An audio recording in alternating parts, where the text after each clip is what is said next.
يا الله. لو صاحبك هذاك خالد وليد عاد خالد سبيطار مسكين وش بيه راهم يقول يقولوا ضربوا بي بتنزل للراس راهم الله اعلم راهم يقولوا بسبب المعدل ولكن متاكد بلي ما عطاوش معدلات ما عطاوني لا معدل ولا الحاج سبحان الله مانيش عارف وشحال ناولت لي يا عبي بريك ماكش شحال باش ندخل في الموضوع ديريكت ما نحبش نكذب عليك الحاج واحد عبي واحد 16 17 هكذاك 16 17 الحاج هو مليح 16 17 تبارك الله فيك وليدي مليح كاع مالا غير ما نبقاش نسقسي نسيت اللغه العربيه الحاج وضعيه مجيه ما خدمتهاش وعليه حد الربعه تسمى واحد ال 15 16 هكذا كاين ودي عليه ما خدمش وضعيه مجيه عليه والله راني حاب نروح نسقسي ونريح راسي ضربه واحده رياضيات نسيت ما خدمتش فيه ونقطه تاعها شويه بزاف نولي مادي واحد 14 15 لا صح المعدل تاعها شويه بزاف والله ما على بالك تكذب عليا ولا تقول في الصح واش قالت لي هم ما عطونيش البيت ما قالوا ليش والو صح ما تسخم ولا الحاجه اصلا المادي واحد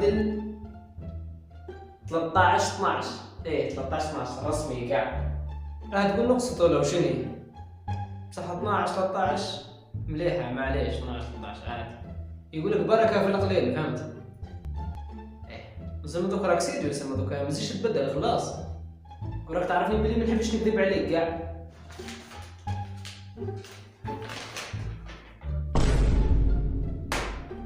حسب الشوف راك ديما تكذب عليا الحاج مانيش خادم في الفيزياء والعلوم والتاريخ والجغرافيا والاخرى الماده الاخرى وشني والصبور نولي مادي واحد 8 9 هكذا كاين لا ما تشوف كاع 8 9 رسمي طور